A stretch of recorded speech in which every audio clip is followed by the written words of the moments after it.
Hello বন্ধুরা, তোমরা সবাই কেমন আছো? তো আজকে একটা নতুন ব্লগ আনতে চলেছি, মিনি ব্লগ। স্টার্ট করলাম ব্লগ 1 বলে।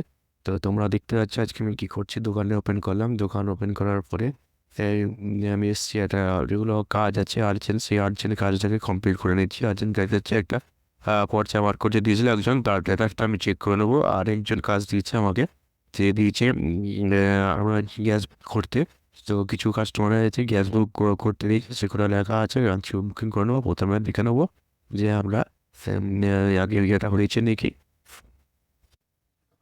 এসি আইডি থেকে আমি দেখে নেবো, বুক করবো এলপিজিটি। আর বাংলা ভূমি থেকে আমি দেখে নেবো বাংলা সাইডটা খুলে গেছে, এটা খুব লেট হয়, যার জন্য এটা সাইডে খুলে দিয়ে আমি কাজটা করছিলাম। তো এখানে আমি যেটা চেক করে নেবো যে হচ্ছে কি হচ্ছে না।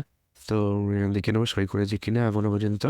তো ফিল আপ করা হয়ে গেছে এবং সেক্ষেত্রে এখনো পর্যন্ত সিগনেচার করেনি, তাই এটা সাইডে রেখে দিয়ে আমি এখন গ্যাস বুক করতে চলে যাবো। তো গ্যাস বুকের সাইড খুলে দিয়েছি, সিএসসি থেকে আমি যেহেতু আছে আমার সিএস, তাই সেখান থেকে আমি গ্যাস বুক করি। তো আমি আমার গ্যাস বুকের সাইডে চলে গেলাম, এখান থেকে আমি গ্যাস বুক করছি। তো এই করে আমার কাজ করতে থাকছি। বন্ধুরা, তোমরা পরের একটা ভিডিওগুলোকে দেখা হবে।